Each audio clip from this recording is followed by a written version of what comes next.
just with academics, but with lessons for life. I speak of Miss Kerry Howard, who is the teacher of sociology, Caribbean studies, history, and I cannot read my writing, and I apologize, but one other subject. And Alicia Bourne, who teaches law and social studies. So the students are accompanied by their teachers, and we are very, very pleased to have all of you. And with that, minutes, please.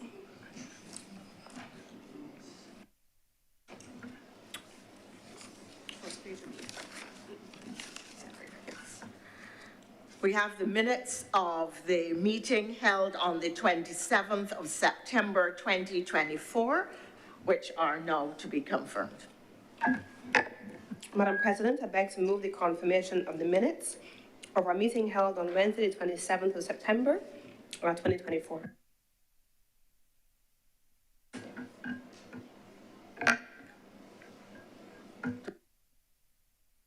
Confirmed. Presentation of petitions. No.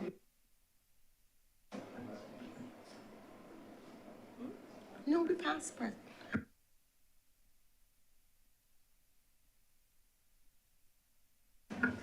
The question is that the minutes of September 27th, 2024 be now confirmed. All in favor, please say aye. Aye. Those against, please say no. Minutes are confirmed. Presentation of petitions. Presentation of papers. Thank you very much, Madam President. I'm going to have to get adjusted to saying Madam President today. But before I get into the presentation of papers, I, of course, want to welcome the St. Michael's School and our guest today, along with Senator Nichols, who we are both alumni of the St. Michael's School. So I just spent the last 30 minutes with you, and I'm very happy to welcome you into the chamber. But the president of the chamber has done what many of us could not have done and has given an insight that is more than fitting. So to the documents to be laid, I am commanded to lay the following documents: the Barbados Medium-Term Fiscal Framework 2025 to 2026 and 2027 to 2028, the report on the St. George North by-election of 2020, the annual reports and audited financial statements of Hotel and Resorts Limited for the year ending March 31st, 2023, the ILO Convention, International Labour Organization Convention 160, Labour Statistics 1985, number 160, and Associated Recommendation R170, Statistics 1985, number 170.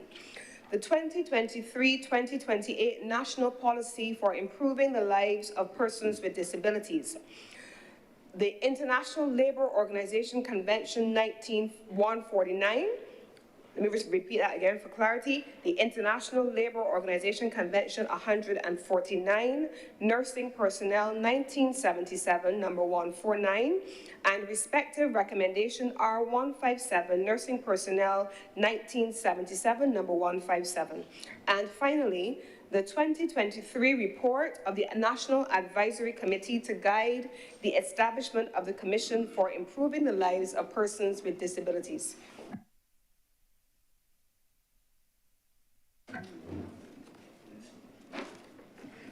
Reports from select committees.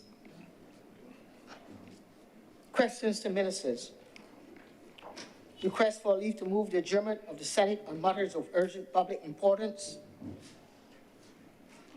Statements by ministers or parliamentary secretaries. Personal explanations. Motions relating to the business or sitting of the Senate and moved by a minister.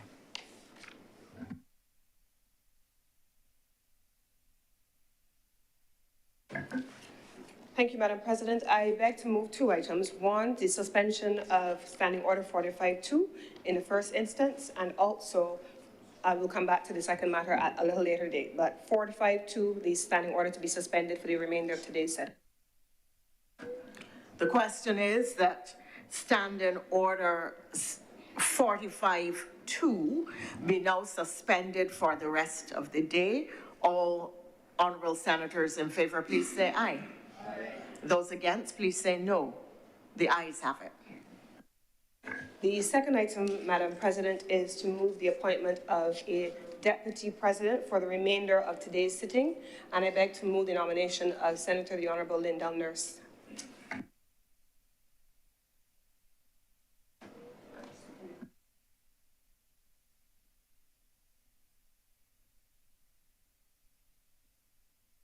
The question is that Senator the Honourable Lindell Nurse do serve as acting deputy president for the remainder of today's sitting. All honourable senators in favour, please say aye. Aye. Those against, please say no. The ayes have it.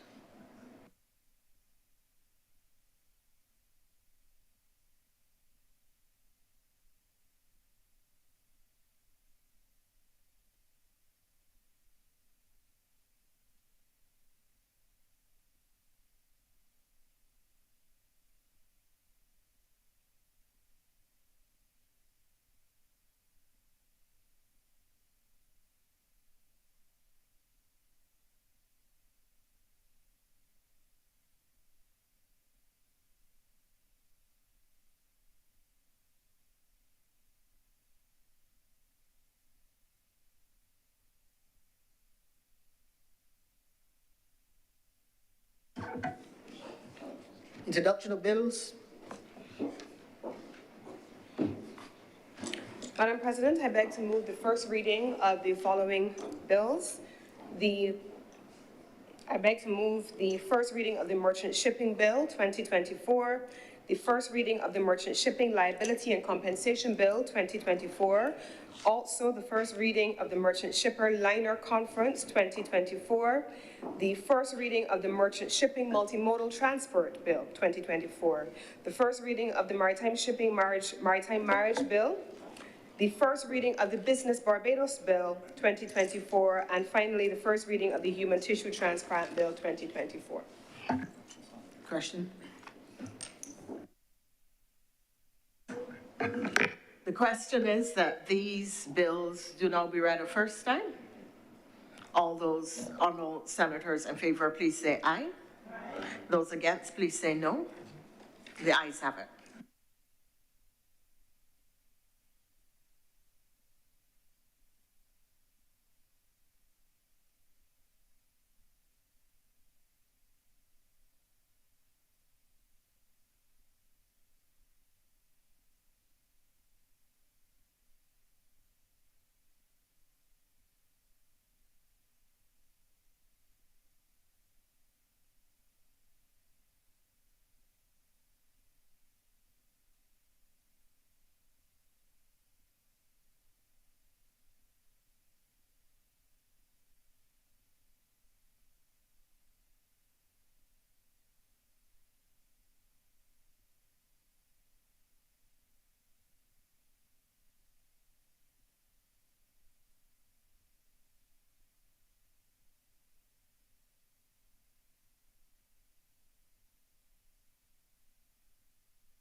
Public business.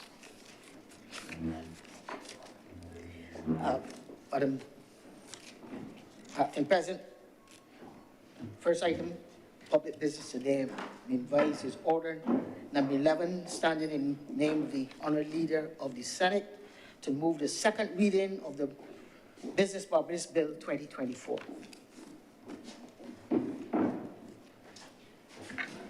Thank you very much, Madam President. I promise that I'm apologizing upfront because I am certain that I'm going to slip today several times after 6 years of saying Mr. President, and I may have to correct myself, so I beg forgiveness upfront. but it is my honor to be able to say Madam President. I forgive you for slipping. I thank you for your congratulations. Just don't say he.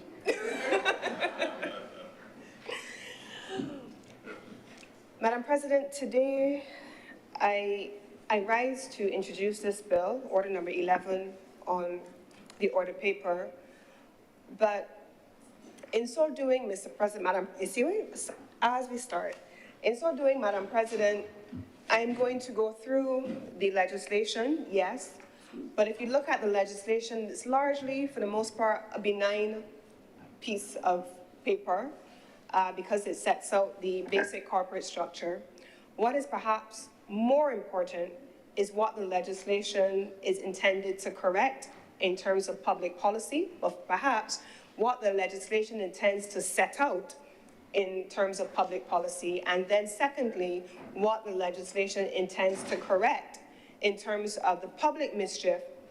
And I also intend, Mr. President, to be able to connect the legislation in its benign form and in its corporate structure form with the operations of government and how it interfaces with the people of Barbados at all levels. Now, Madam President, this legislation creates a step change. It is a transformational process that really is not reflected even slightly in the legislation that is before us, quite frankly. If I were to go through the legislation section by section, which I will do now before I get into the details, because everything that I do will be contextually rooted in the legislation itself. First of all, in Part 2 of the legislation, it speaks about the establishment of Business Barbados, what its functions are, the establishment of a board, and it goes on to cover a range of things from sections 5 all the way through 20. I am going to share on the legislation, Madam President, what we're hoping to be able to accomplish legislatively first. First of all, this is a piece of legislation that subsumes an entity called CIPO, the Corporate Affairs and Intellectual Property Office of Barbados, within the umbrella of a brand new entity. CIPO is not being repurposed. CIPO is not being rebranded. CIPO is not becoming Business Barbados. CIPO and its functions, including the 33 pieces of legislation that are covered by CIPO, will be subsumed within this entity called Business Barbados, and the functions of Business Barbados will be far more expansive than those that currently exist under the Corporate Affairs and Intellectual Property Office. Now, first of all, CIPO as it exists has quasi-judicial responsibilities. The registrar with responsibility for CIPO has a quasi-judicial function. That quasi-judicial function has been preserved in this legislation. And as you go through the legislation, you will see things like the registrar, but it doesn't even speak to the registrar anymore. It identifies the director of IP, director of companies, which now becomes a title of registrar, being exempt from being directed or reporting to the board or the CEO. That is because of that quasi-judicial function, as I mentioned before, being preserved. This is not an ordinary CEO. This is not an ordinary senior level official. If you have a difficulty with any of the rulings of an ordinary director in an ordinary company, you go above them. You go to the CEO. You go to their supervisor. In some instances in Barbados, all roads, they say, lead to the Prime Minister. That's the nature of the country that we live in, and all roads lead to a minister. But in a quasi-judicial body, if you have a difficulty with a ruling of the registrar as it is currently captured in the CIPO legislation under the rights and powers attributed to the registrar, and those rights have been transferred over to Business Barbados, your recourse is not to the CEO. Your recourse is not to the chairman of the board. Your recourse is to the court, because CIPO and Business Barbados, who will absorb their functions, is a quasi-judicial body. That's the first thing that I want to outline. It now allows for the legislative framework to couch those functions within that quasi-judicial framing.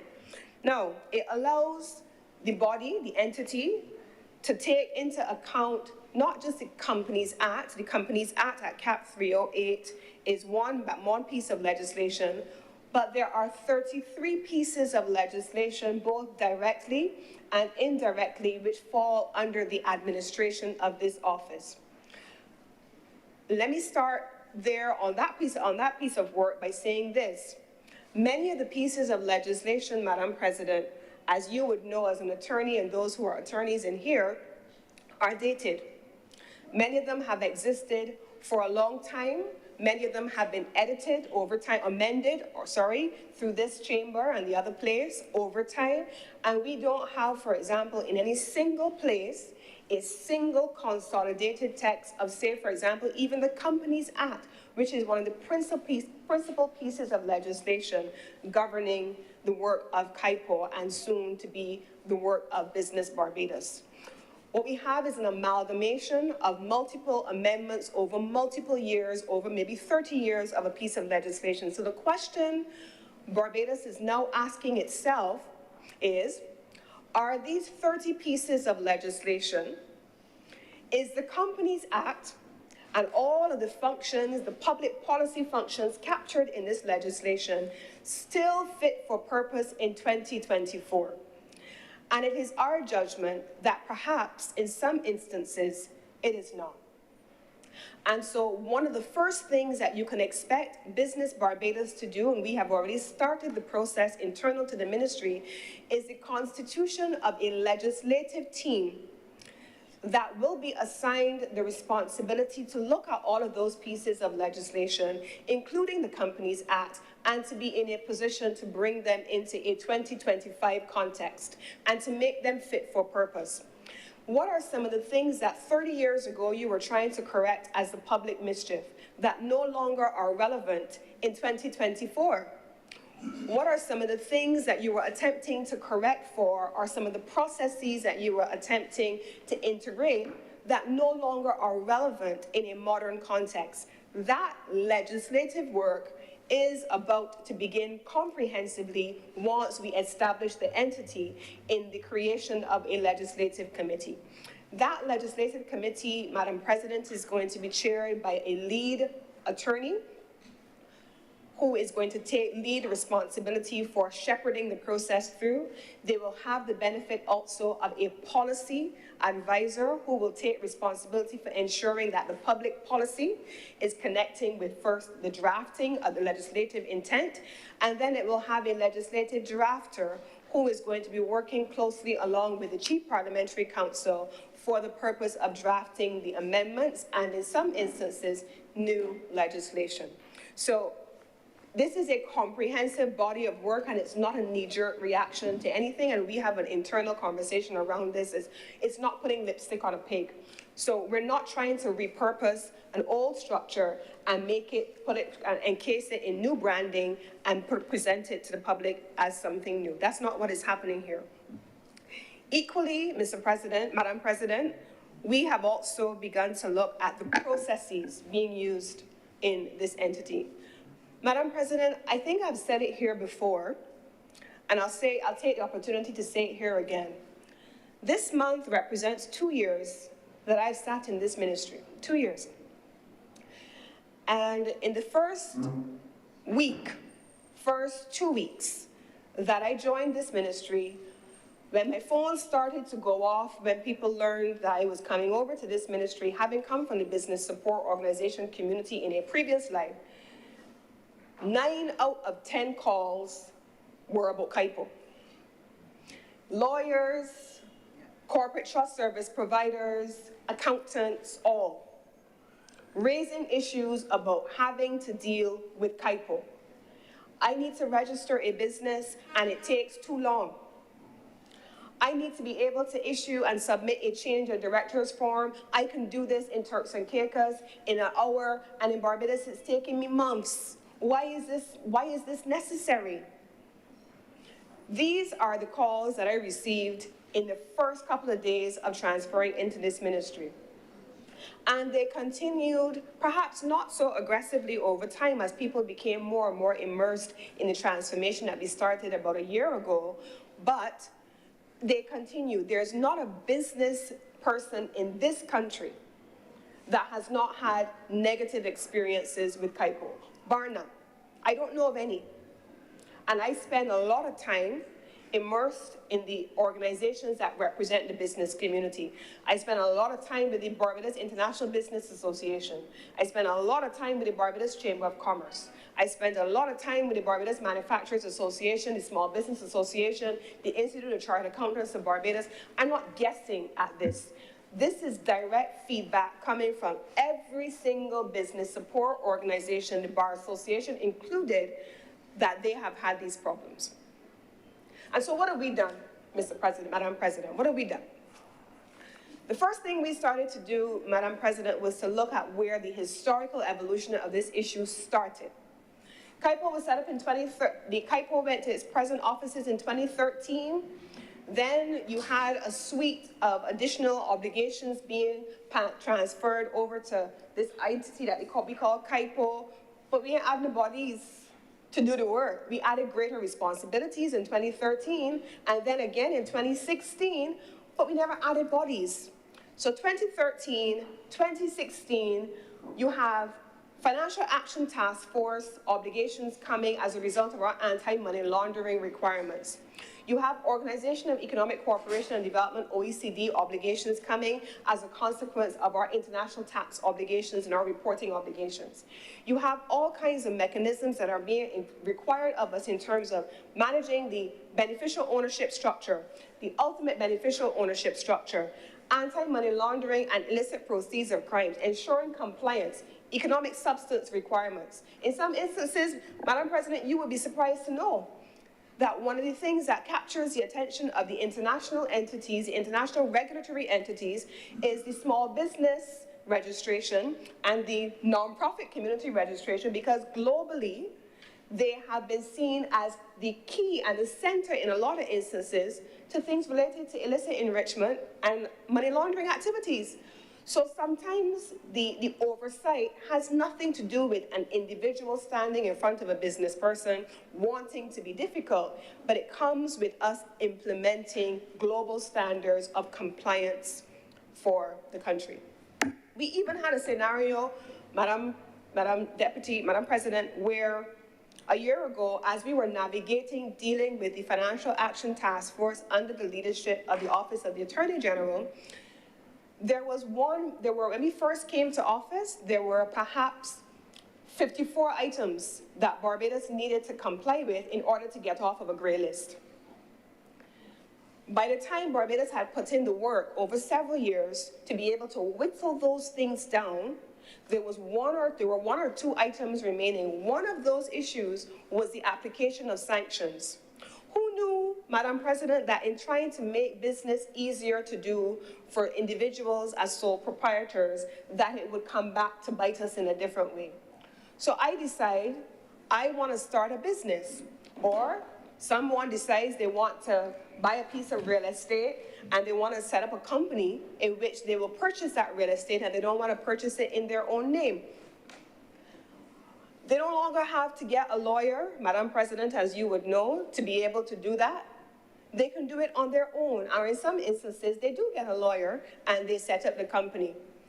But who would have told them that on an annual basis, if under a company, submit your annual returns, that you are out of compliance with the relevant international and local regulations governing business in this country? Who would have told them? The accountants, in some instances, found themselves outside of that because people are attempting to do it themselves without understanding the international frameworks for reporting under which we are bound. And so you may set up a company, and in some instances, people don't even know. They set up the company and don't look back at it for 5 years, 10 years, 20 years. And before you know it, you have racked up annual returns penalties for multiple years. And while we wanted to attempt to support that, here came the challenge. Remember, I started out by saying that there were 54 items that the FATF began working through between 2013, 2016 and onward that we were non-compliant with. One of those issues that when we started navigating it in 2020 and one of the earlier meetings in 2021, 22 in particular, was sanctions. If you were not compliant with global reporting requirements, those were the things that kept you on a gray list. If we were to write off the waivers, the sanctions that have been issued, that would have kept us on the gray list. So sometimes it isn't that government is being difficult or government doesn't want to facilitate. Government has to function in a global environment. And I think it's important for people to be educated about what is required, especially when you are treating to legislative obligations. And so what is Business Barbados going to do to address these things? It is not in the legislation, but I did say I'm going to make sure that legislation collides with the public policy. We recognize that this was an issue because we spent the time immersed, as I've said, in all of the business support organizations. And even the business support organizations have expressed concern about how difficult it is, a lot of times, to be able to get individuals as sole proprietors to understand what is necessary. So, first, we created a transition committee. And the transition committee constituted the members of the business support organizations whose members are immersed in the business community and who are the loudest challengers of the issues. The transition committee included membership from the Institute of Chartered Accountants of Barbados, and I want to commend them for their work. With the permission of Madam President, I want to commend the work of Ms. Lisa Padmore, who sat and represented ICAB as their interim executive director on that committee. I want to commend the Barbados Chamber of Commerce, initially represented by Ms. Misha Lobban Clark, who is their executive director, and now represented by Ronelle. I never remember Ronelle's last name, it's hyphenated, but she has represented now the chamber. The Barbados International Business Association, represented by Executive Director Ms. Carmel Haynes, has sat on that committee. We have also had the Small Business Association Executive Director, Ms. Lynette Holder, sitting on that committee. And we have also taken the time, Madam President, to engage with individual captains of industry. And so we have had the benefit of the input, especially in the design phase, from Chairman of the Growth Council, Mr. Doddridge Miller. I want to recognize him for his constant guidance of this team, and former Chairman and member of the Growth Council, former Chairman of Invest Barbados and member of the Growth Council, Mr. John Williams, for always being willing to give inputs. And so we did not come up with this on our own. We understood that the business community who was interfacing with this system needed to be involved, and we brought them in, not at the end to tell them what we had done, but we brought them in from the design phase. We then also went further, Madam President, we went further. Prime Minister has this way of saying to those of us in Cabinet, who is coming to work every day to do these things? We then brought in a dedicated transition coordination team. We brought in to chair that process one of the persons who would have led, in not a small way either, the business transformation of one of our major companies here in the country, Ms. Nakisha Reed. She has led the team. Also a former member, a well-established professional, Ms. Wienel Aline Jones. She has been the deputy coordinator. I'm not going to call all the other names, but I mentioned them particularly as the lead. But in addition to that, Madam President, you will be very pleased, we brought on a lot of young, bright, open-minded people to be able to see this thing with new lenses. We didn't want to have, we had the transition team coordination of the BSOs. They were there. But you know, BSO, business support organizations, but young people have a different way of viewing things as opposed to sometimes persons who have a vested interest in making sure things go their way. So we had the vested interest there, of course, but we brought together a team of young, bright people. One of those persons came on board to do a complete business process re-engineering. They undertook over 400 and almost 500 interviews with individual stakeholders, customer-focused approach, a customer-centric approach. We call it a customer-first approach. They spent time in the weeds, talking to people who were interacting with KIPO.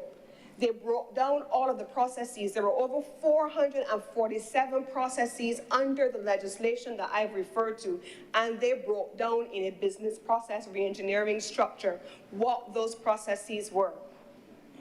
We brought in, Madam President, in addition to the business process reengineering team, a financial modeling team, because KIPO on its own generates in fees and charges around $7 million a year. We wanted to understand the financial structure around creating a new entity and ensuring that that entity was able to stand on its own through the revenue that it was generating. And so the financial modeling team came in, again, a young, bright male in this instance as well. We then brought in a branding team, not putting lipstick on a pig. We wanted to make sure that what we promised was what we delivered. And so they worked together with the team to be able to ensure that all of these things were coordinated. We then went further and we brought in, again, another male, a digital coordinator. And I'll spend a moment on the digital coordinator. So we looked at the technology platforms. So the way in which we deployed manpower 20 years ago, 2013 when the last earlier incarnated, when KIPO first moved to its current location, 2016 when it expanded a little bit further with no support, we wanted to understand, okay, so we're not just gonna throw bodies or throw money at this thing.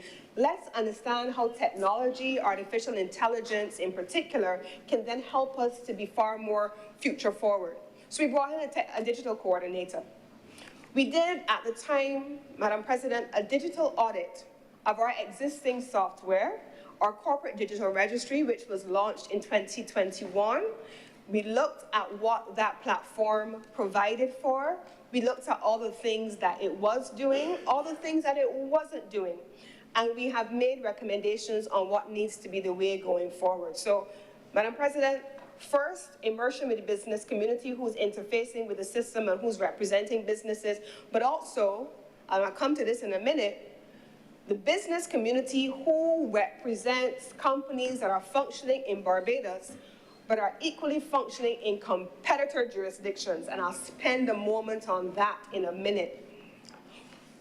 Barbados does not exist in a world by itself, despite what some on the other side of the fence, or the political fence, would want us to believe. We don't live in a vacuum. We live in a global world, a global community, where things that happen outside of our borders influence what happens within them. We don't live in a vacuum, in a bubble, a make-believe blue and yellow bubble, that nothing that happens internally doesn't have anything to do with what happens externally. That's a false and a misleading concept. Barbados deserve better than that. So when Barbados structures a KIPO or Business Barbados for Barbados, we ain't ready. What we've had to do is to structure a Business Barbados relative to who our competitors are and who are attracting business in the same way we are. Turks and Caicos Islands, the British Virgin Islands, Bermuda, St. Lucia, Bahamas. These are some of the competitors just regionally for Barbados to have business. Not to mention those that are global businesses in other jurisdictions like Canada. How many people know that the captive insurance industry, for example, is one of the things that Barbados has historically done really well on? How many people know that? How many people know that the captive insurance industry is one of the areas where Barbados has historically, I believe, been number 7?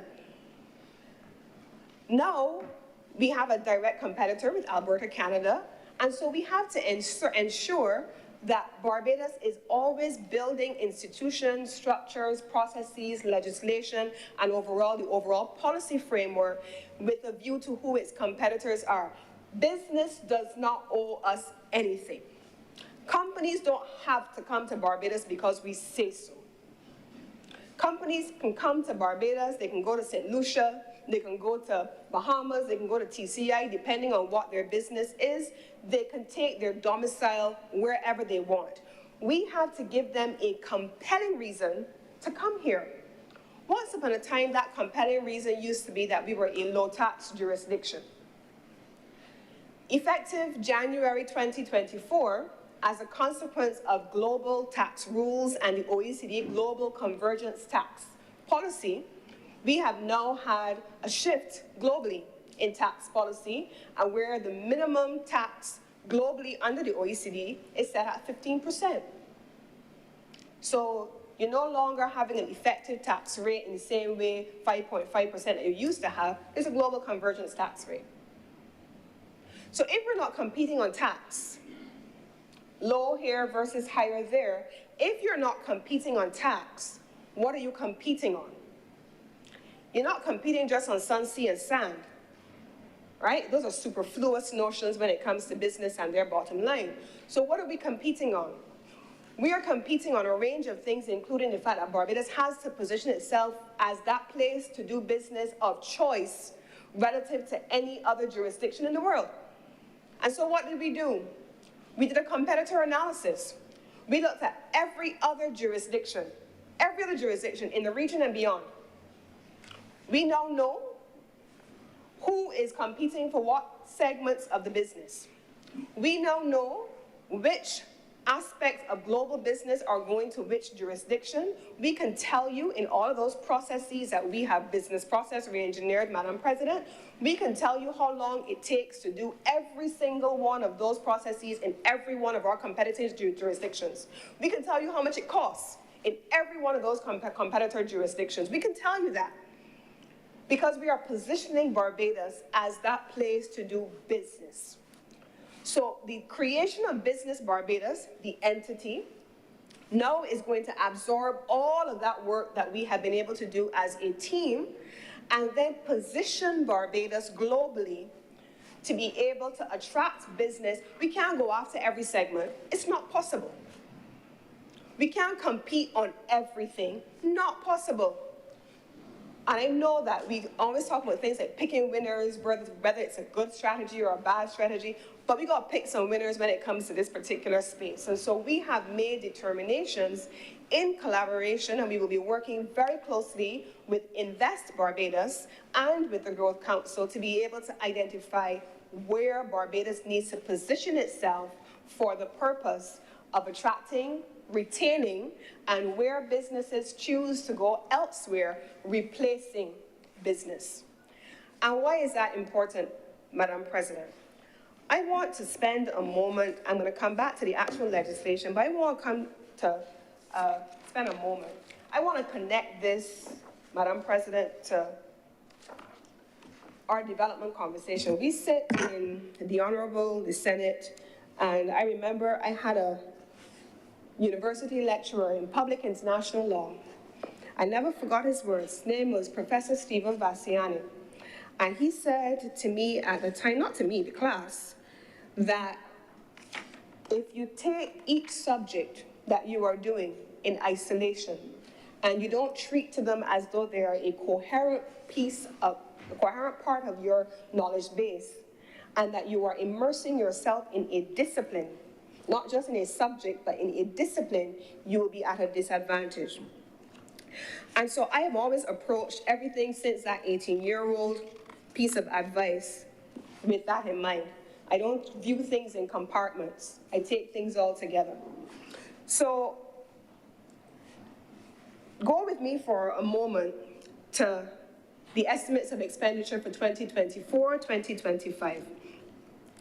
In the Ministry of Health and Wellness, the annual expenditure assigned to the Ministry of Health was $236,347,534. Let's round it off at $237 million. If we go to the Ministry of Education, the Ministry of Education's allocation in the estimates of expenditure for 2024, and this is the ministry that gets the largest chunk historically across governments, without question, the largest chunk of the government's expenditure to education typically amounts, this last year, was $417,315,778. Let's round that off then as $417 million. Where does government expenditure go? Healthcare, education, and everything else is a smaller share. Where does government's revenue come from? We talk about tourism. Tourism is there. The corporation tax take of the government of Barbados in the last financial year from corporation tax from global businesses in particular was $470 million. That is the entire budget of the Ministry of Education. It is half the budget of the Ministry of Health. And we need to have a conversation. I wish, I feel as if when I worked in the University of the West Indies, we used to have a conversation, and I'm going to have the conversation. I would say it here now. When I used to work for the University of the West Indies I used to head their commercial arm, I used to say, I wish that we would send invoices to students. And we would say to students, the government of Barbados has paid X amount for you. This is what you have gotten in return. A few months ago, I was in Golden Square. I was attending a Rotary event. Everybody knows I'm a Rotarian, so I had to hide there. I'm wearing my pin with pride. The Rotary was having an event, and we had an insurance company who was there. And a young lady who was there, she said to me, but Lisa, I wish I could. She said, she's talking about her salary on a monthly basis and how much she gets, and then when she gets her bonuses and how much is deducted from her bonuses and what she wished she could take home and what she wished she could pay less in taxes. Another person, also from the same insurance company who was there, I didn't even get an answer. Another person answered, and she said this, my son was sick recently. I had to take him to the Queen Elizabeth Hospital. I had to take him to the Queen Elizabeth Hospital, and he had to get emergency surgery. He spent 2 weeks in the hospital, both from start to finish. Then I left the Queen Elizabeth Hospital. The Queen Elizabeth Hospital discharged me, and I left. I did not pay a cent. I did not pay a cent for his care. I did not pay a cent for his surgery. I did not pay a cent for his medication. I didn't pay a cent for his bed. I didn't pay a cent for his meals, and he was special needs, and he had special meals. I didn't pay a cent. I left with a $0 balance. And she said it was in that moment that I realized where my taxes go. That's what she said to me. And I respected that because there is a culture that because we don't pay at the point of service delivery, it is free. It is not free.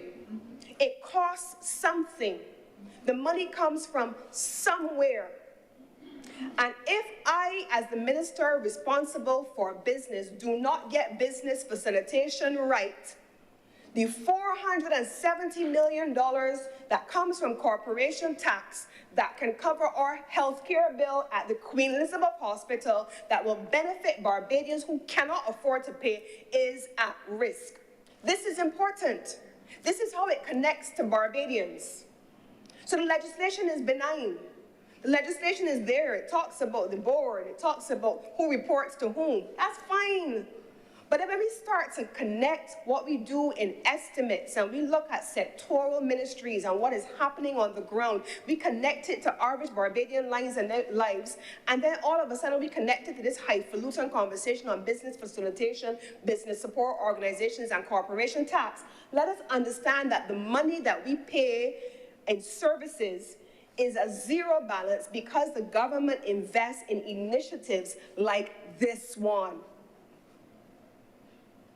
If Barbados does not get business facilitation right, and companies choose to go to other jurisdictions where they can take less time to do the same things in Barbados, that revenue coming from corporation tax is at risk. And with it, our ability to fix roads, our ability to pay for health services, our ability to support small businesses, our ability to support financial literacy, our ability to invest in education and fix schools and start it earlier in the summer, all the things that people want the government to do but don't have a price tag associated with.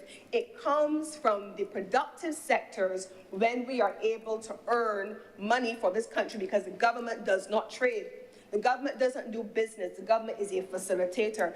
And one of the most important things that we have to be able to do is to facilitate business.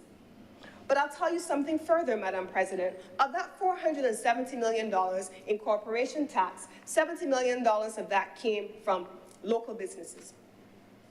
So small businesses matter. Small businesses matter. So while it is important for us, we may have in this process, in business facilitation, a corporate trust service provider who is a member of the Barbados International Business Association. They may come in, usually they're attorneys, they may come in with a box. Their clerks may come in with a box of 100 documents to file. Sometimes they have more than 100 documents to file. And they're standing in the same queue, Madam President, as the small business sole proprietor who is just there to do one transaction or ask a question. It can't happen, Mr. President, because we have to be able to function and cater for businesses both large and small.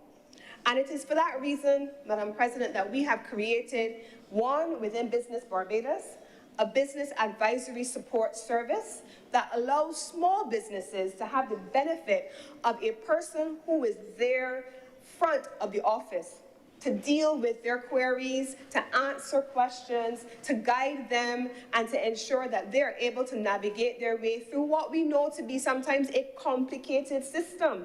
Because we're not putting these measures in place just because, as I've outlined, there are 33 pieces of legislation, direct and indirectly responsible, well, underneath this entity. So anything that they're doing is a legislative responsibility. But Ms. Bradford on the Pike Corner bus, who has a company, a small business, a small shop, what does she know about and has been immersed in something like the Companies Act? Do we require it of her either? No. No, not this government, not this administration, and not this ministry. So what are we doing? A business support advisory services will be created under Business Barbados to be able to guide small businesses through the process of navigating, setting up a business, reapplying on an annual basis depending on what is necessary, submitting annual returns, whatever you need, you now will have a dedicated support mechanism for small businesses. In addition to that, Madam President, what we have also done is to look at how the office historically has been structured. You would have an officer who, and I'm being very honest, an officer who may have come from the Ministry of Transport and Works today, and them don't know nothing about business on any given day because that's not, it's central government. So in central government, you're subject to transfer, right? So you put an officer who came from the Ministry of Transport and Works, and all of a sudden they're right there. But they're as out of their depth as the person who was coming in to see them. So Business Barbados now separates the company from central government so that you're able to, one, attract the skills that you need, retain and train the skills that you require, and to be able to function independently of central government. It will stand outside of the central government apparatus deliberately because this is highly specialized and it's business focused. Additionally, we also have set up, for the first time, we brought in a dedicated human resource team, and I want to recognize the Barbados Employers Confederation and also Dr. Karen Best, who has come in as the industrial relations and as the HR consultant on the team. She too is part of the team. And so what we have set up, Madam President, is a front office which existed before, a middle office which did not exist before, and a back office. So once upon a time, everybody had to call the registrar of KIPO to get anything done, or the deputy registrar. No more. There will now be what we call an outbound customer service team, where in the same way that the Barbados Revenue Authority, Madam President, on an annual basis If there's anybody in the country who does not know when it's time to file income tax, when it's time to pay land tax, you know, because there's all of this communication coming out in the public domain. You are oftentimes getting emails.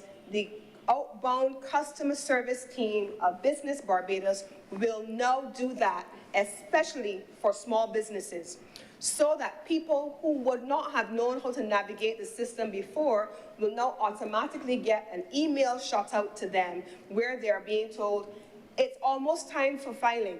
It's almost time to submit your annual returns, and the business advisory support team internal to Business Barbados will do that work along with them, will assist and guide them through the process.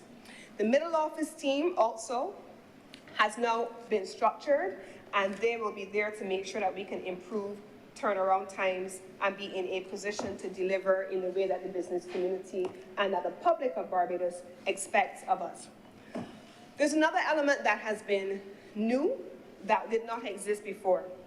An anomaly that existed since 2013, well, since the beginning of time actually, was the fact that the registrar of CAIPO was both the registrar with responsibility for companies and the registrar with responsibility for intellectual property. Two very different disciplines, two very different areas. We have now, under this legislation, and you will see it in the actual draft of the legislation, separated out intellectual property from companies. There will now be a standalone intellectual property agency housed within Business Barbados that will be focused exclusively on matters relating to intellectual property. And I want to express my appreciation to the World Intellectual Property Organization based in Switzerland, Geneva, Switzerland, for being here on the ground with us a few weeks ago for 2 weeks and ensuring that the work of the Intellectual Property Agency Barbados is now, for the first time, on the latest WIPO platform. And we are now going to be rolling this out once Business Barbados gets So we have deliberately gone through, I call it getting into the weeds. So, you know, sometimes we develop policy and we stay at a high level, but we don't think about how it's actually going to be implemented. By putting together this exceptionally gifted transformation team, they have literally gone through and thought of everything that we could think. But we didn't stop there. We didn't stop there. We then went through, Madam President, to ensure that when we construct a board, and the board is set up also in the legislation in section 8. We established the board. We've established a board to ensure that you have the same parties who are part of the design overseeing the implementation. So you now have the Chamber of Commerce who will sit on the board, the Small Business Association to sit on the board, the Barbados International Business Association sitting on the board, and then a number of individuals who are private sector oriented and consumer oriented, but business oriented, sitting on the board to be in a position to support the rollout of Business Barbados. How is this also meant to interact with other state entities? We have already, Madam President, met with the Barbados Revenue Authority. We have already integrated the digital team from Business Barbados with the digital team from the Barbados Revenue Authority, notwithstanding the current challenges that they may be facing, but the expectation is that we want to make things easier for Barbadians. If I was not in government, I may not know some of the things that are required and where to go and to find them. And we have to make it easier for Barbadians to navigate their way around the systems. And so the intention here is to have a single entry where once you come into the Business Barbados space, it allows you to connect to all of the other services of government that may be ancillary or related to you doing business. The National Insurance Scheme, the Barbados Revenue Authority, Customs and Excise Department, Immigration Department. And so the platforms that we will be rolling out and introducing over the coming year will be those systems that are interoperable and allow for us to be able to build on a modular platform and then be able to integrate other services as they evolve. But we also know that in as much as it may be future forward today, Madam President, in 2024, times change. CAIPO itself as an entity has said that to us loud and clear. the way in which KIPO may have been set up, the way in which KIPO evolved, is not what KIPO needs to be now. So are we creating institutions that are dynamic now but static in another week? Because as other jurisdictions focus on their own competitiveness, their own facilitation support, they're making changes. So the intention is to ensure that the transition team becomes a transformation team and allows us to constantly be innovating around the changes that are going to be necessary as time evolves. So inbuilt into this is a mitigation that allows for us to be able to evolve over time. Now, I want also to thank the National Union of Public Workers. We shared the draft of the legislation with them in June of this year, and we want to thank them for not just reviewing the legislation, but meeting with us and sharing their views. They had the opportunity to share changes that they wanted to make. Those changes were incorporated, and the text that you have before us is reflective of the changes made by both the Labor Department, or I should say the changes, but the comments and the inputs from the Ministry of Labor with responsibility for labor overall, as well as the National Union of Public Workers. And as we move forward through the process to look at things like terms and conditions, not terms and conditions because they're meant to be no less favorable than those which persons currently function under. So the expectation is that offer letters and term sheets and those kinds of things will be exchanged in full collaboration with the union under the leadership of our Industrial Relations and Human Resource Consultant, Dr. Karen Best, who has guided us this far through the process. Now, the KIPO has a couple of things that it deals with at this point in terms of filings and transitional authorities, and we have made sure to build in, or rather to inbuild, the transition provisions for KIPO under the Business Barbados legislation, and so that will continue over time. We also, Madam President, started to think about the how we roll out. KIPO, as it stands now, where it is located, companies and the IP department, they don't have enough capacity to be able to allow them to do the things that we are talking about now. So the expectation is that within the next 6 to 8 months, there is a new building that has already been identified, and it is going to be in a position to make the officers at KIPO far more comfortable and the public that they serve far more comfortable. And so the expectation is that you will see a location change in the next 6 to 8 months of Business Barbados, and we're looking forward to rolling that out. I want to close, or wind to a close, I should say, Madam President, by speaking about the staff. In as much as I received complaint after complaint after complaint about KIPO, people must matter. People must matter. And when we talk about abuse, I learned many years ago, sometimes when I go into a store, sometimes when I get to a cash register, something may trouble me. But the person who is usually standing behind that cash register usually has not made any decisions on the things that trouble me. They are the frontline staff. They are battling just as much as I am a lot of times because they are getting it repeatedly from clients and customers every day. The staff at KIPO that I am extremely honored to lead, they have been as frustrated as the business community has been about the challenges that they're facing. We've become this society that only thinks about what we want.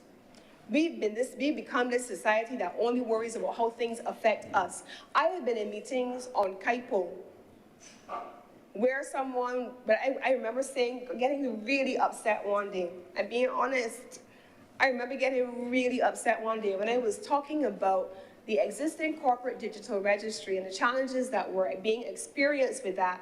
And I shared with the person that I had officers who were so frustrated, so overwhelmed, that they were looking to even leave not just KIPO, but the government service overall because they were completely fed up. I shared with them how it affected them.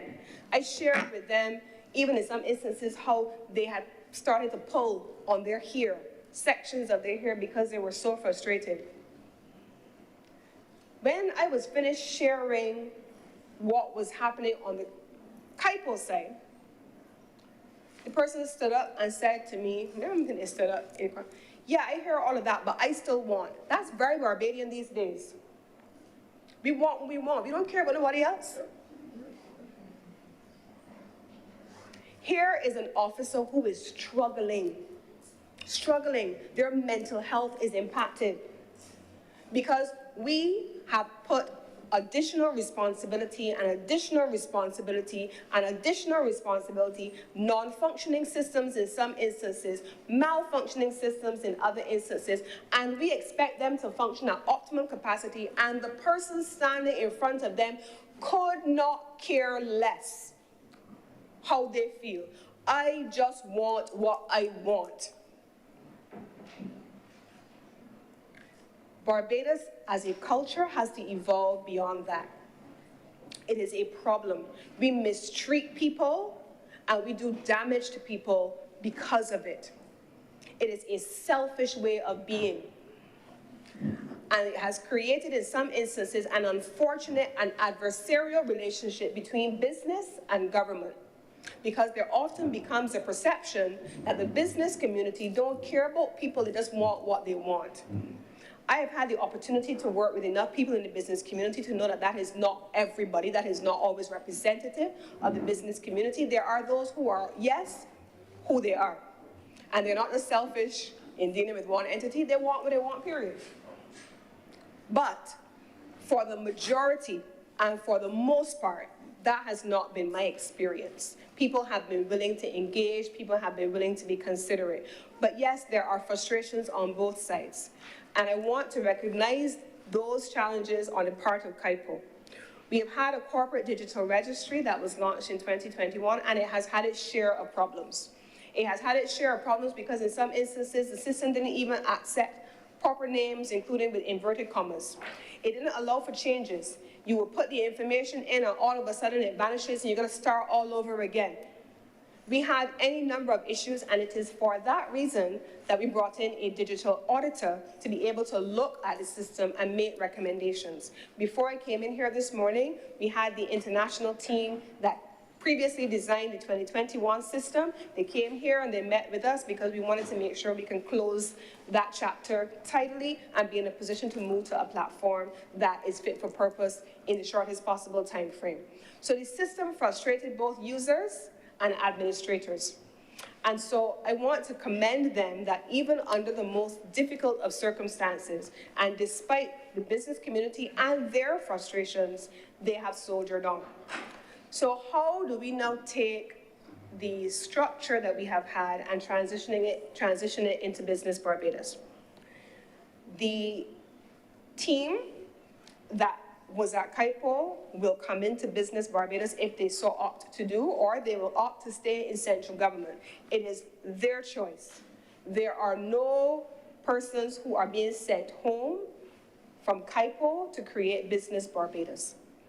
Persons will have the option of either staying in central government in a role that is appropriate to their skills and their appropriate level, or accepting an offer letter to come over into Business Barbados.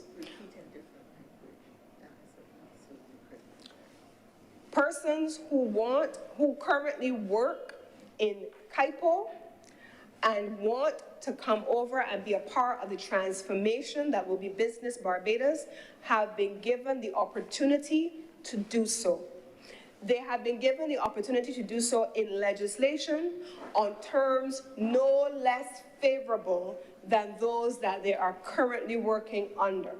In fact, we have agreed that the same model that has been used with, in particular, most recently, the National Insurance Scheme transformation, where the terms are more favorable, that they have the option of so doing.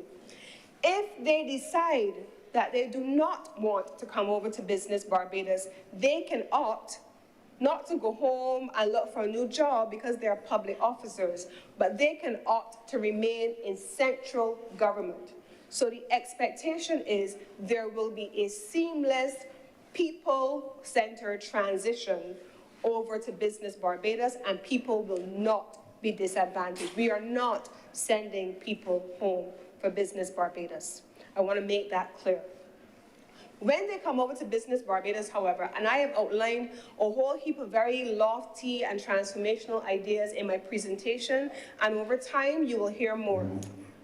But you can't give a man a basket to carry water, right? You have to give people the tools. So I want to recognize the Barbados Employers Confederation and Dr. Karen Best for working with us in developing training, capacity building, employee improvement plans, performance metrics, incentive structures that allow people to focus on the things that need to be focused on.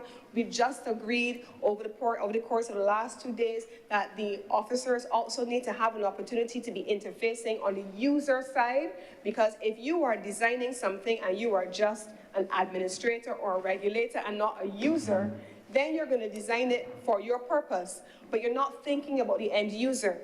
So the officers in Business Barbados will equally be required to be immersed on the user side of the platform. So they're thinking about the people that they're serving, how the people they're serving are interfacing with the system that they're working in. And so all of that is now being done. And I have every confidence that the team that we have engaged over the last year and a half, who has helped to design this process, the team that we have engaged for the last year and a half that we have allowed to give ideas, recommendations, what are the things that they see, what are the things that they imagine they need. These are real life people that they will have the skills and the tools and the capacity building and the exposure that they require. One of the first things that we expect to do, Madam President, is to also begin the process of recruiting. KIPO will go over the first 3 years to a 50% increase in manpower resources, of course trained.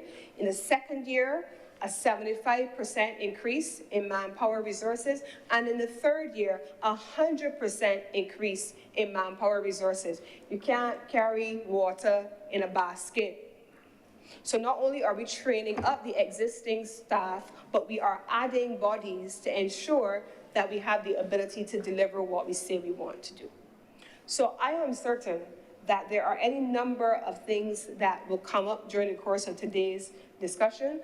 I'm going to share any responses, of course, in my responses, but suffice to say that so far, in addition to what I have just described, we have an ongoing project to deal with the backlog. So there were backlogs for things like bills of sale. Those things have now been brought up to speed. I think we have a few more remaining now, but between 2022 and now, we brought the bills of sale up to speed. We also are working through communication on matters relating to annual returns. And finally, we are also going to be ensuring that we can tidy up the registry as it is, because garbage in, garbage out.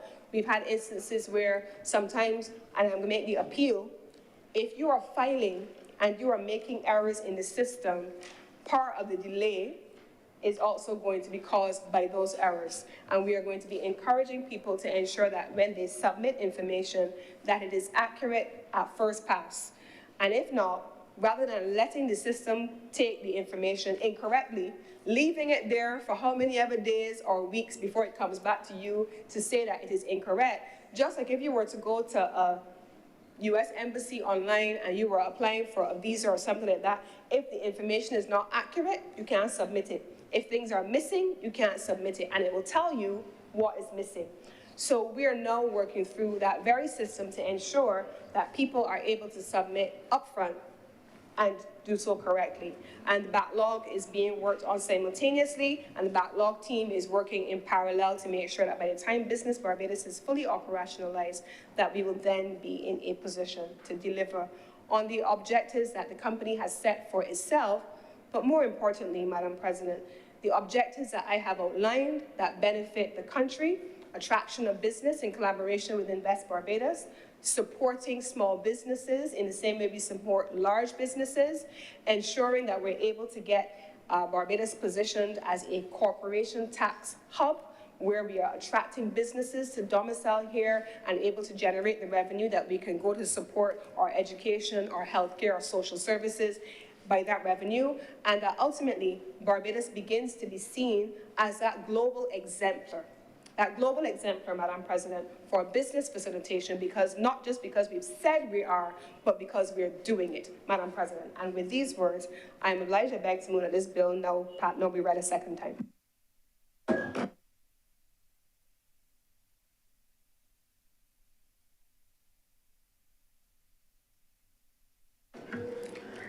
Senator Walters.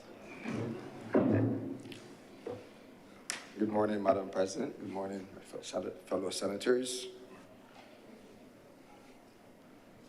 Madam President, I listened quite intently to the presentation by the Honourable Senator, and to be honest, she addressed many of the concerns that I would have had in my notes. But while she was presenting it, it just came to me that we are asked to support a legislation that is structural in nature. It speaks to a structure to have some level of improvement in a specific area, but we have no other insight into how the proposed structure, how the government sees the proposed structure will benefit the business community. We've heard some of that, but there's no accompanying document that at least gives a guide of the work that was done, the work that was carried out, the committees that were formed, some of the outcomes, and so forth, to help us to make a decision that we will support the structure. So we are supposed to listen intently, make quick notes. The public will read a couple stories in the newspaper, and we will believe that we now have a bill that will overnight or in short order make business in Barbados facilitation much easier. So, Madam President, a couple of things came up before I get into my actual presentation. And one of the early comments by the minister, or by the Honourable Senator, was that there are 33 pieces of legislation that fall under the administration of this department as it stands. And that the goal is to make these pieces of legislation fit for purpose. And under Business Barbados, you would have a legislative team that will bring the legislation up to date, focused on making it fit for purpose in today's world. I just want to ask the question of how does this collide with the Law Reform Commission and its role in bringing legislation up to date as well? Is it duplicative in nature? And are there synergies then that the government expects to have by doing that, by having its own committee or its own commission, when in fact there's a Law Reform Commission who's already tasked with a similar duty?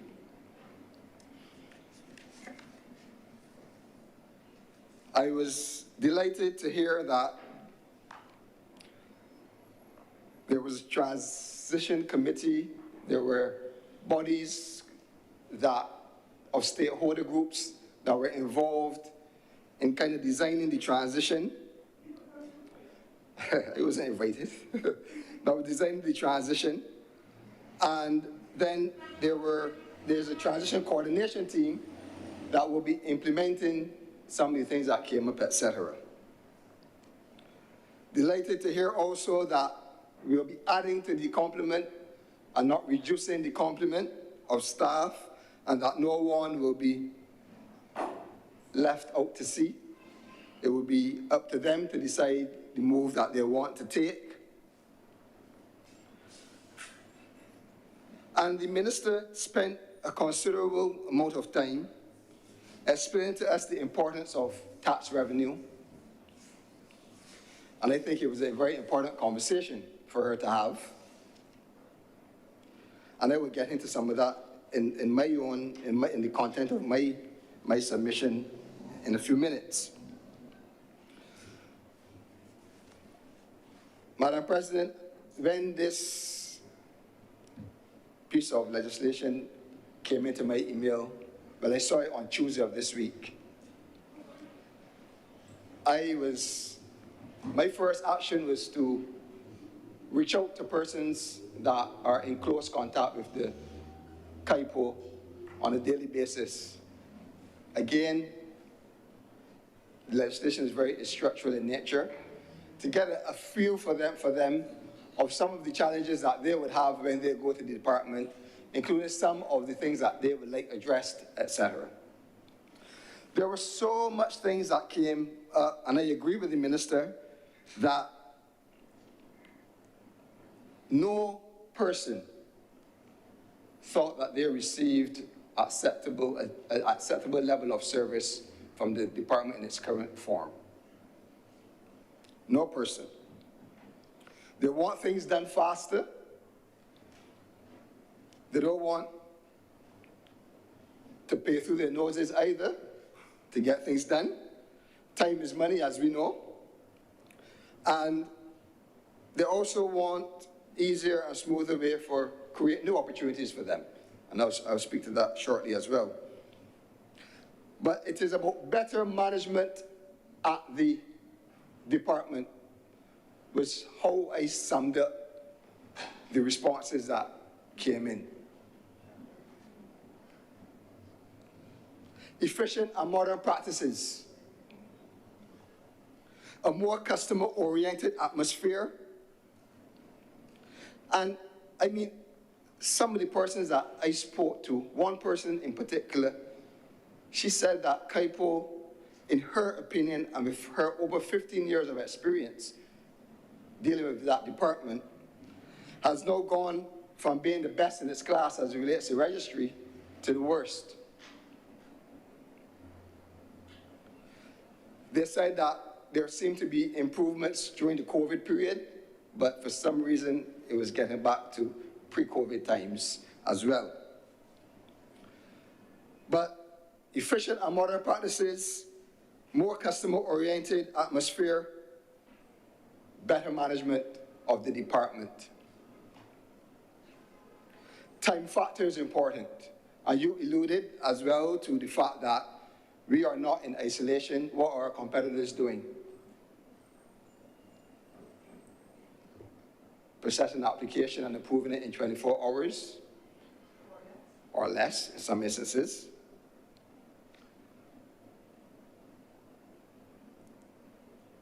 The turnaround time for processing various documents, the time spent at the cashier.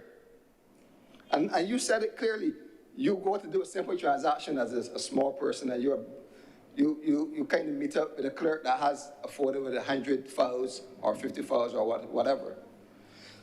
So it is not that your claims for improvement are not inaccurate, but we have to make sure that this is not just window dressing, and that out of this proposed structure, we can feel the benefits of, you said it, committed finances, because it's going to cost more. More resources from an information technology perspective, it is going to cost more. So we have to make sure that it is more than just coming to the chamber, looking at the structure, hearing your murmurs about the different committees. Yeah, well, you spoke quite clearly, yes. The different committees, the business advisory support services, the human resource team, the digital coordinator, and all these things, but make sure that it results in better business facilitation at the department.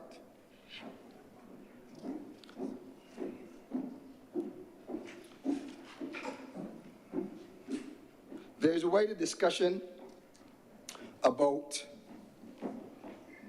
business in Barbados in general, in which I will spend a few moments on as well. You mentioned small business and the ability and the importance of local small business to that revenue collection that will pay for us, for our education, that will pay for our health care, etc. And I don't think that the government has been doing enough in the small business sector. I know that there has been one flagship program called the Trust Loan Fund, which we have been told that young people are getting involved into micro-enterprise. We are not sure if this program is based on political patronage, Madam President, or if it is a genuine means of developing micro-business in Barbados. We have not had timely updates on the fund. We don't know how much it costs to administer the fund. We don't know if the fund has met its mandate as it relates to businesses moving from one stage to another. It is not only about saying that you have funded X amount of entrepreneurs or micro business owners, but have you taken any micro businesses into being small businesses, any small businesses, and moved them up to being medium-sized businesses? It is called developing, have we developed our micro business into small businesses with this fund? So we are asking the questions. We need an update. The country deserves an update on the Trust Loan Fund. I watched closely that in the week of the anniversary of the Small Business Association, a lot of noise was not made as relates to the progress of our small business sector, the state of the Trust Loan Fund, and how our small businesses are contributing to the economy. As relates to cost, we are moving to a structure now that, on paper, it seems to be quite, one would say top-heavy. You have a board, you have a CEO, you have registrar, director of intellectual property, then you have 3 lawyers. You have a senior legal counsel, a legal counsel, and a legal administrator. So you're moving to, you have more management in terms of bodies, you have your board, you're increasing staff as well. As you said, you're going to double the staff complement, pretty much. But will this translate into a cost of doing business at Business Barbados when it is implemented? A small business person finds great difficulty in paying the fees to incorporate their business. So are these moves going to increase the cost of business to our small business community? Or does the department recognize that these costs will not be carried up, and they will be looking more at efficiencies to bring in new business that will buffer the increases in the cost that the department now has to bear? Like you, Madam President, like the Minister said, I did take a look at the estimates of expenditure for 2024-25, and the payroll, I think, is, for this department, has about 39 persons with about $2 million in expenditure.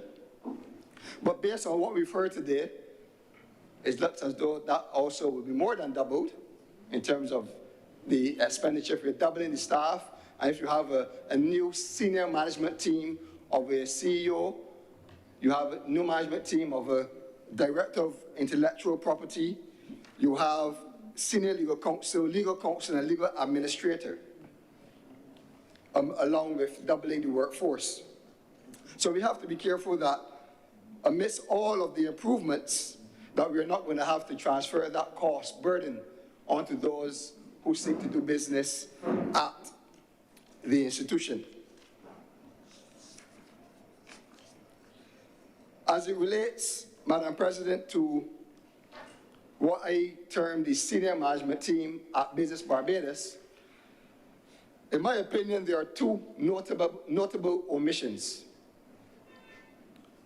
In this world and age where we are so vulnerable, and it has been seen that we are vulnerable as a society, as a business, as a government, to cybersecurity risks.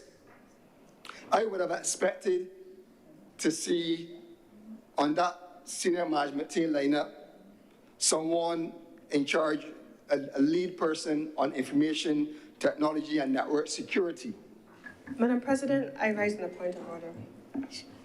The Honourable Senator, albeit unintentionally, I'm sure, is misleading the Honourable Chamber.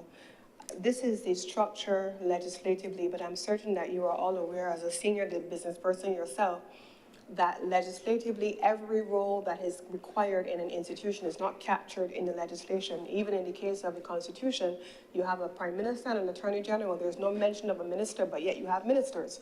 And so there is no expectation that we would not have an entire legal team because it's not captured in the legislation. Thank you, Mr. President. I believe that the role is important enough that it should be captured in the legislation.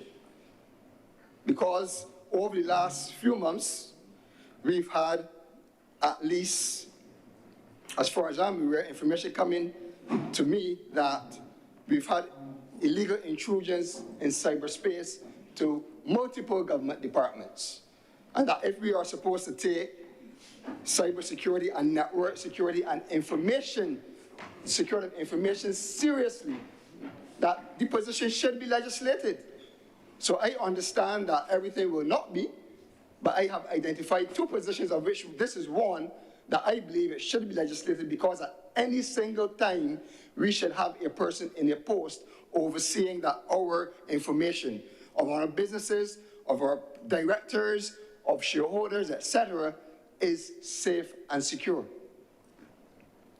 And some of the offices that I have heard has been hacked, the Audit Office, the Barbados Government Information Service, the Police Service, the Caribbean Broadcasting Corporation, even the Central Bank of Barbados, Madam President.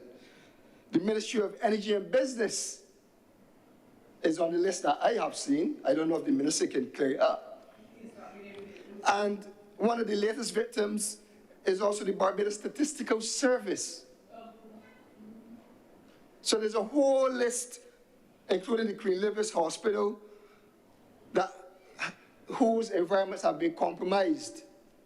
So I'm saying to you that it is important enough, given the move to improve. If the Honourable Senator has a list or a document and is seeking to make that a document of the House, that we can verify the information. But I'm not hearing that. No, it's not a document, Madam President. This is my notes and information that I have seen or came across or was made public in the media. So you are citing the newspapers as your source? I am citing the media and press releases from the Government Information Service as well.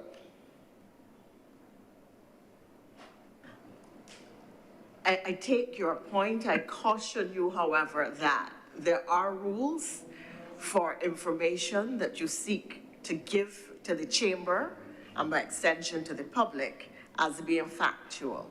So if you would perhaps identify the lists that come from the government sources and the GIS so that we can be guided, I'd much appreciate it. Thank you, Madam President.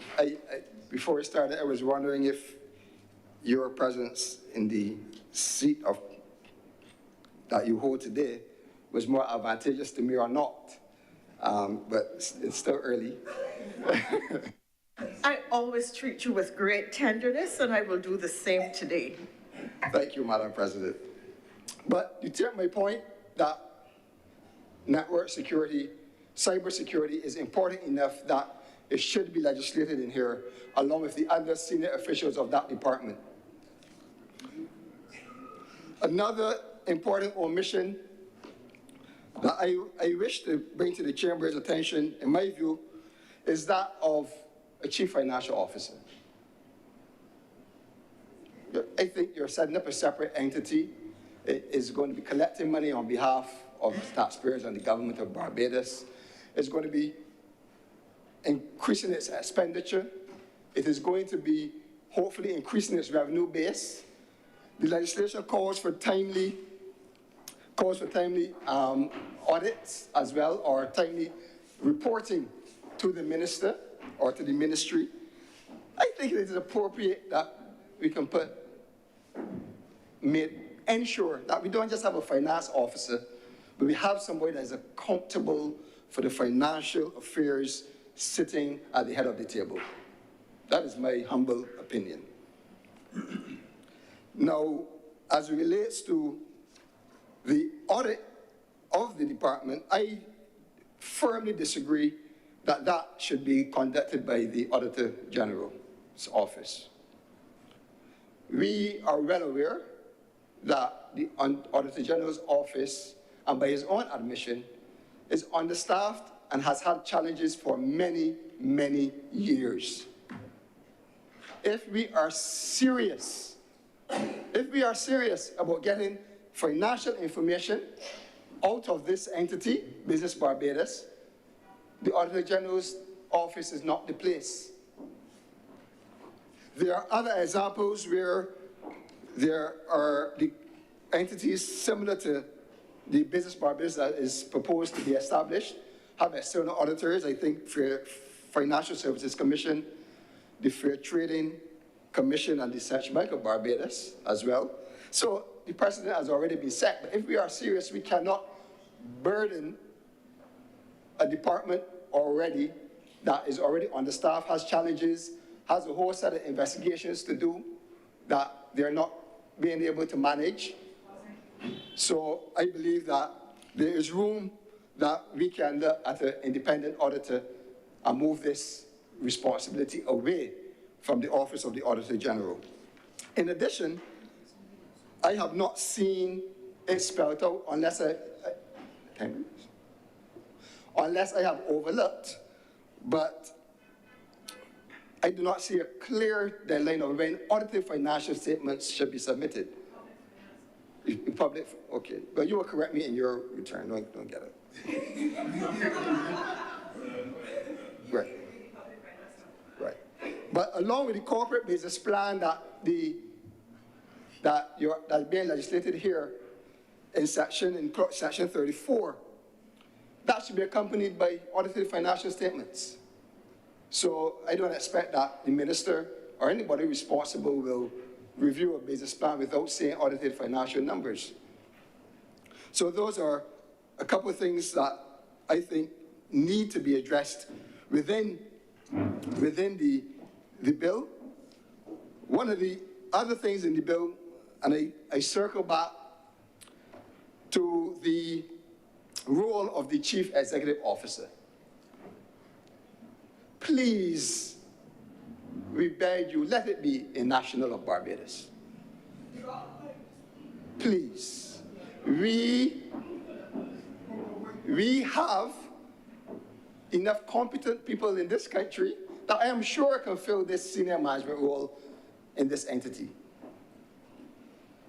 It is not, you have to apply. Why do we have to go outside after we started this session with students from the St. Michael School, and you're thumping on the desk, and you have a young man here, Madam President, who's graduated from the university and who's on his way to greater things. And we don't need to look outside to fill the post of the CEO.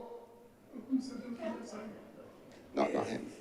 But all I'm saying is, let the post of the CEO be a national of Barbados. If you're going to bring back a national that has been overseas and another country is benefiting from the expertise, you call our competitors. We probably have Barbadians that are working over there. We want to bring them back. Well, we do so. But I do not think Barbados will want to see a non-national heading this business Barbados.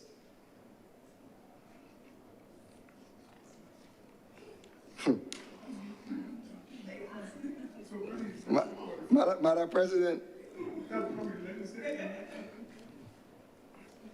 there's no sense having a business Barbados and no businesses to register. So the business environment must not only speak to how we organize the structure, but speak to broader issues. And some of those broader issues are the society that we live in. How is our crime? Do we have our crime under control? People are not just looking to invest in Barbados because we do not have a major tax advantage anymore. So they're looking at other things. And 2 nights ago, we've heard of another shooting. So we have to look in this broader sense of what is happening in our society, and the government must ensure that they are dealing with all of these aspects, and that there's no social fallout in the society. Even something as simple as the cost of living, where even if persons are interested in moving to Barbados, that they have to consider as well. So it's not only how fast you can do application, but how much it costs people to move here, to live, to do business. And to live, because you gotta live first before you can do business. So these are other broader issues that the government must consider. I know you told me that I only have a short time remaining, but Madam President, I want to implore this government to look at the small business sector with a more careful lens. We have not had a junior stock exchange for some time. This was revamped or rebranded to the Innovation and Growth Market in 2019, yet we have no listings. We have heard recently about using, I think it is a collateral registry and all that. We've heard these things, but the point is, we've not seen these things move from point A to point B. And we talk about intellectual property, but how are we going to open up the creativity of the minds of Barbadians? How are we going to move from the business idea to the business formation and creation when we don't have vehicles that persons can invest, that persons can support businesses, that person can say, love this idea, I'm going to go and I'm going to invest in it. The minister spoke about that corporation tax, and the number, I think, was $470 million, and you know, it's all about, that was the international business, was it? Yes. But when you look at the bigger picture, and if you look at the Central Bank of Barbados's recent reports, we have not had an uplift in foreign direct investment in this country. So what is the government doing, or what has the government done or have not done, that we are not seeing the improvements in foreign direct investment? In 2017, Madam President, the net foreign direct investment, as per the Central Bank, was $468.2 million. In 2023, it's $449.8 million, a decline compared to 2017. And we're talking about business. We're talking about business development. We're talking 7 years on, and we have not improved on that. I see we may be trending very close to get back there this year, or just immaterially over. But all of the efforts of the government are not materializing. They're not materializing. And that's why we have to question the formation of the structure. Is this structure just window dressing? Will it materialize into the benefits that it's supposed to have? When you look at the construction, again, I see Senator Blackman staring me down. I guess he will respond to these. But you look at the construction and its contribution to the GDP in 2017, $468.2 million, or 5% of GDP. In 2023, $449.8 million, or 3.5% of GDP. That represents a portion of new business as well.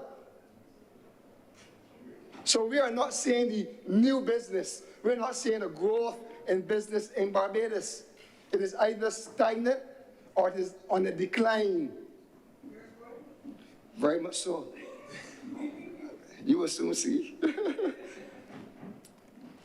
And again, early in the week, we saw another headline about more borrowing, more IMF money, more debt. But is the debt being used to facilitate Barbados, facilitate business in Barbados? I raise on a point of order, Madam President, so as to ensure, I want to ensure that the House is not misled. The House is being misled, Madam President, in circumstances where it is being thrown about that there's increased debt in the country. And we must understand, and the Senator should understand, that the facts are clear, that Barbados's debt level continues to be on the decline. The economy has been rebased, the GDP has been rebased, we have a larger pool, and our debt to GDP ratio has now decreased. And we also have recently 2 upgrades within a matter of weeks. Equally, it is completely different to when in 2017 and around that period where we had 23 downgrades. I just want the record to reflect, and I would encourage my honorable senator to not mislead the House with untruths. Madam President, I am a Barbadian and I'm happy for the upgrades that most Barbadians are. And I am not misleading the House. As per the Central Bank reports, in 2023, the debt of the government was $14.8 billion. At September 2024, the debt is $14.9 billion. So I am not misleading the House. We are talking about 2 different ways of looking at the debt situation in Barbados, Madam President. So, Madam President, all I'm saying is that all of these things are happening. The debt is there. Have we seen the debt translate into business development? Is it supporting business in Barbados? Or is it just there to pop up the reserves so that this government can boast of high reserves? And I accept, if I'm being honest, that the reserves were way too low in 2018, and the government had to make an adjustment. But the adjustment does not have to be to this extent. Because if the benchmarks are 12 weeks, and we are holding 31 weeks, that translates to some $2 billion in excess that we are holding. And that costs taxpayers interest of probably cumulative over the last 5 years of about $600 million. The honourable senator has 30 seconds to conclude his remarks. I have an hour. I have an hour. But I will soon wrap up, but I do, I'm No, thank you. I apologize. I'm thinking that you had half. Oh, that's fine. So you are at the halfway mark then. I hope you have material to fill the other 30 minutes. No, I think it's not about material. I just wanted to share with Barbados and with the senators here that all is not as rosy as the government would like people to believe. And I'm not bringing numbers out of a hat. I can support every number. And I don't have to make the documents of a house because they're there. The honorable senator knows it well. So we have a new structure that we're going to put in place. But it is more than a structure. It has to translate into being beneficial to the stakeholders. We are committing taxpayers to spend more money. We now have your board. We now have senior management. We now are going to double the staff. And I believe the stakeholders, based on, because they're part of the process, they have agreed to this. And we look forward to the benefits that it should bring. But please let it bring that transformation that it is supposed to bring. That is all I'm saying. I'm also saying again, let the CEO be a Barbadian.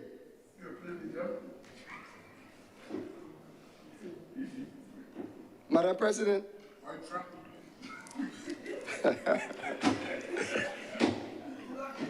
Madam President,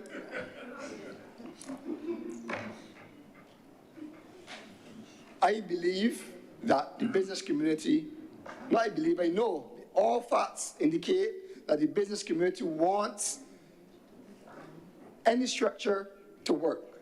They want Business Barbados to work. I want Business Barbados to work.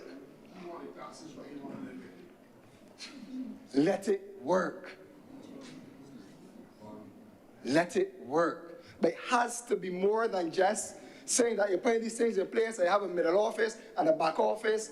It has to translate into meaningful benefit to the stakeholders in the business community. And with those words, Madam President, I'm obliged to you.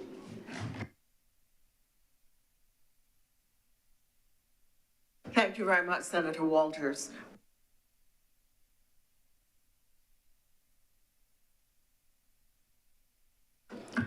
Senator Malibu? Okay.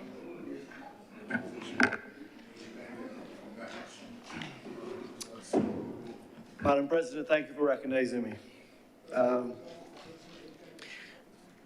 Would you like me to sit? Okay, thank you.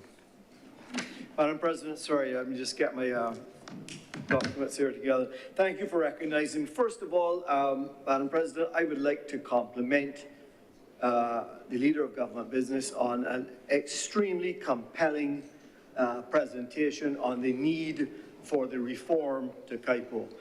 I have stood here on many occasions and complained bitterly, many times. So I think she's done a fabulous job of explaining all of these things that we have seen. There have been times when people have said that the business community complains too much. So I'm very pleased that government recognizes all of these things and are being addressed.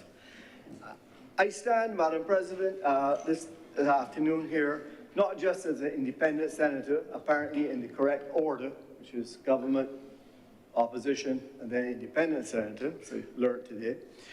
But I also stand, as I usually get criticized, as a businessman. I'm usually criticized, a man when you're not sitting in the seat, sometimes it's even you who has criticized me for being a businessman, but I do not have any reason to be embarrassed about that. I am not a politician, ma'am. I am also standing today as a member of the Economic Growth Council. The senator referred to the work of our chairman, Dr. Miller, one of our other members, John Williams, and I as well sit on that council. And I have a little bit of insight, therefore, as to the work that was being done, the necessity for this work, a lot that has been done by that council in supporting the work and providing information. And I would also say that it was in all of the independent research that we've done. I will also agree with the senator, the opposition senator, that it was unanimous amongst the business community and within government themselves that CIPO does not function to serve us as Barbadians. That is unanimous. If there's anything that's unanimous, it is that. So let me turn my comments to the bill itself. And forgive me, but you would know that I had on one past occasion had to use the F word in here. And I will remind you what the F word was. The word was frustration. Frustration. Frustration. And that is what we are seeking to solve. That is what this bill is seeking to solve. Move us from a state of frustration into a state of facilitation. Let's change what it is. Another F word, yes, that is correct. But when you read, in fact, as I mentioned, I had occasion to see some of the documents that were being developed before the legislation. The first time I saw the legislation was also earlier when it was circulated to us. But the documents that came before it, as to what led to the reasons for it, And this was presented to the Growth Council. And the Business Barbados was described in there as being a business facilitation product of Brand Barbados sitting between Invest Barbados and Export Barbados. Those are the words. And it has some excellent things, goals in it, let's call it. Ensure Barbados is compliant and competitive. It's a customer service business model. Modernize practices, digital and innovative technology. Realigning, retool, and retraining the existing staff. All of these great things. 3 pillars: registry, advisory services, intellectual property. All of this seems to be what we need, plus execution. Because all of this is great words on a piece of paper until we get to actually execute it. And that, I think, is where I am concerned. I am concerned. And let me start my few comments really on Article 6, which describes the function of Business Barbados. So while I have the background, Madam President, of all of the things that we discussed leading up to why these changes were needed, when I actually saw the piece of legislation, I was disappointed, especially in Article 6. Article 6 spells out the functions of Business Barbados. And I won't read it verbatim, but fundamentally it says that the functions of Business Barbados are to administer the Act, advise government on matters related to the Act, and to do such things as necessary to give effect to the Act. It almost read to me like a circular reference. The function of Business Barbados is to do that which the Act is, and the Act creates Business Barbados. I would have thought we would have seen many of the other things that are described.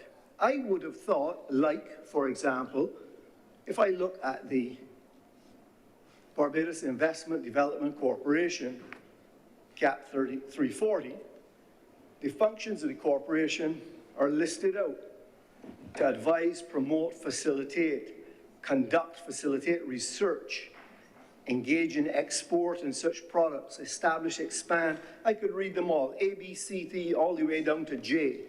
Or perhaps, Madam President, if I pulled out CAP 340A, the Barbados International Business Promotion Corporation. This one, the functions of the corporation, again, in great detail: market and promote the development of international business, conduct and facilitate, encourage and facilitate investment, collaborate, a lot of detailed things. But this Act, where I am disappointed, is that it limits itself to say that the functions of Business Barbados are to administer the Act, advise government on matters related to the Act, do such other things are necessary to give effect to the Act, do such other necessary and convenient. It seemed to me that we missed an opportunity, and I'll come to what I thought that opportunity was. Again, please don't misconstrue my comments, Madam President. I started out by saying how excited I was and what a great presentation it was. But I think that the Act lacks focus. We could have had in this bill some very clear focus as to what we expected of Business Barbados.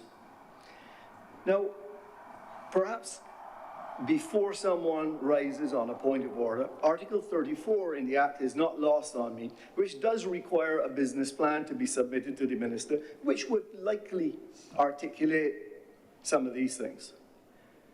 But if I take the guidance from the Act itself, the business plan, in following what the Act said, would simply say how you're going to follow the Act. It doesn't say anything more than that. It doesn't give us any details as to exactly what's going to happen. In fact, in the presentation of Senator Cummins' presentation, I was very pleased to hear a mention of two specific things which were extremely important. Number one, Senator Cummings mentioned how we're going to review all of these pieces of legislation and get it into being proper and purpose for today. Why could that function not have been an ongoing function of Business Barbados stated in the Act, that we will continuously look at this legislation? Because that's the most important thing. According to what Senator Cummings said, she would have pointed that out. Secondly, she said, we're going to review all of the processes as to how these things are delivered. Why is that not in the Act that says that we need to do these things? So please don't be upset with me. I'm trying to make the Act better, what I would have expected that we could have seen in there. I'll move then to the functions of the board. It's made very clear in Article 8 what the functions of the board are. I had no problem with it, to be quite honest.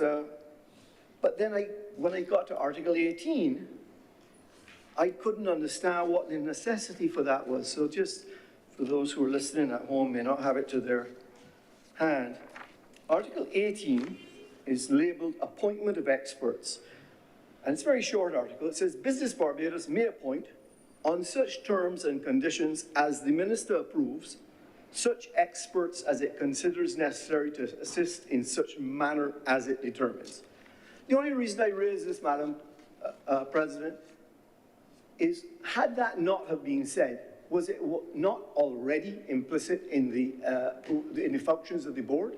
What did we need to know that the Minister gets to set the terms as to what these experts, as the Minister, such experts as it considers necessary? I didn't understand what the necessity was, but I'm sure I will hear what the necessity was for that. So let me get to the one area where I am particularly disappointed that this Act does not have.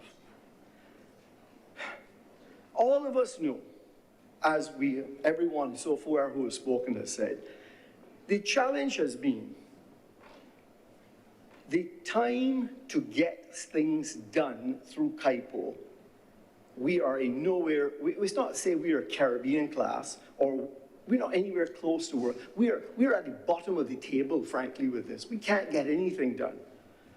Why did we not put a requirement within the Act to have service levels set on an annual basis and targets, all these targets that we heard about the targets that we can get from Singapore, from Turks and Caicos, from Cayman, from BVI, from St. Lucia, all the places that we are competing against to keep our business.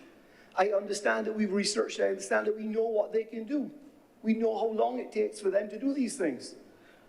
It is my opinion that we should have embedded within the body of this Act a requirement of Business Barbados to, on an annual basis, tell us what the targets are and tell us what the actual achievements are, and to tell us then what they're going to do to get to that world class. I'm not asking you to stipulate, it's not my suggestion to stipulate within the Act what those targets would be, because they will change from year to year. That will happen, and different legislation will create different targets. But I think with transparency, what we have missed here is the opportunity to require Business Barbados through this bill to publish, in my opinion, on an annual basis the targets, and on an actual basis every quarter what they're actually doing. We must hold them accountable for what we say we're going to do. And it's a disappointment to me that... Madam Chair, I rise on a point of order. I've reluctantly risen, but the Honourable Senator is misleading the House. And the Honourable Senator is continuing to speak about operational matters that don't belong in legislation. I believe the Honourable Member has been in the Senate long enough that he knows that there are certain things that belong in legislation and there are other things that are operational in nature and will be derived. There is no way that a new entity being created with a new board to come in, with new leadership to come in, that the government on the outside is going to be as prescriptive in legislation as opposed to in operational procedures, as the Honourable Senator is outlining. It is a matter that he has raised on more than one occasion, and we have answered on more than one occasion. There are things that belong in legislation, and there are things that are operational. The items that the Honourable Member is speaking about are operational matters, and whether he asks it on this occasion or the multiple times that he asked it in legislation, they don't belong in legislative frameworks. Madam President, I'm not sure exactly what matter I'm misleading the chamber on, because it remains my opinion that the legislation should have in it a requirement for the publication of targets. I'm not saying what those targets are and what the individuals are. That is my opinion. I am not misleading anyone. Thank you.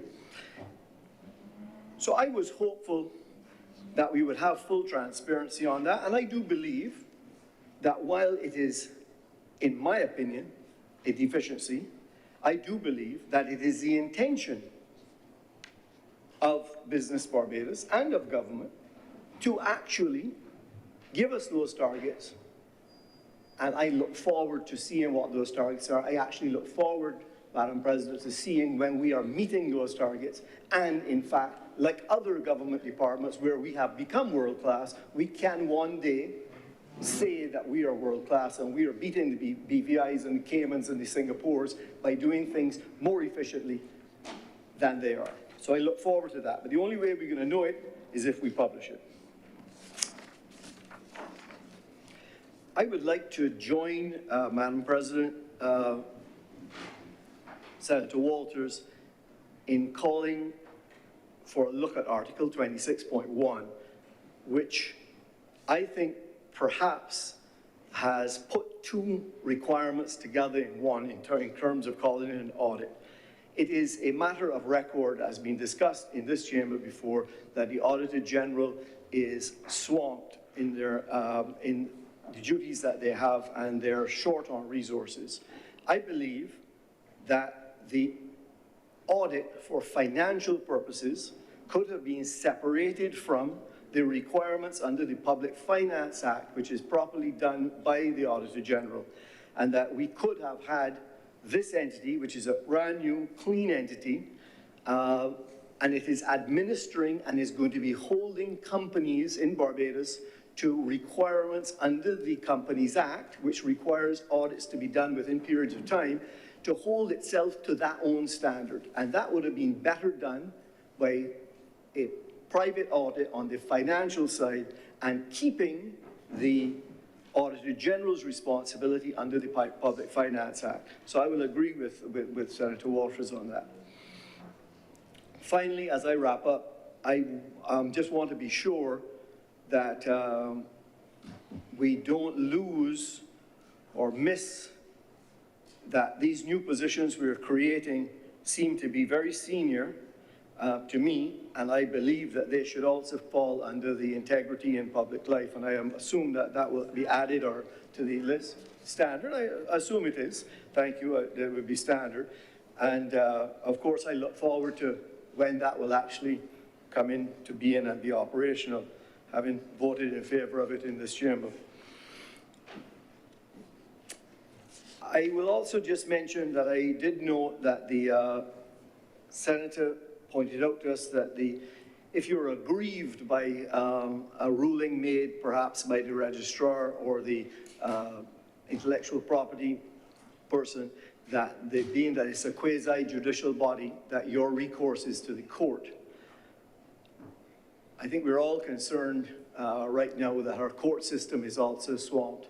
And I was hopeful that there might have been some mechanism within here where people are not getting the response that they needed to get, that there could have been some recourse other than to go to the court. So, Madam President, those are my points on the bill. I want to finish where I started, though, and commend the government on making this fundamental change. I do believe that it is what is needed, but I do think that at the end of the day, it will be the execution of this that will be the judge of whether or not we have achieved anything with it. I have the full faith in the minister who has led the debate on this bill, that it can be done. I believe that all the stakeholders have expressed their willingness to do it. I have pointed out a couple of things which are, in my opinion, shortfalls in it. But with those few words, you are assured of my support. Thank you. Thank you very much, Senator Malalou. Madam President, I'd like to move the suspension of the sitting of the House until 2:35 p.m. The question is that the Honourable Senate be suspended until 2:45 p.m. this afternoon. All those in favour, please say aye. And those against, please say no. I imagine that the appreciation was for the extra 5 minutes. We thank the Honourable Leader of the House.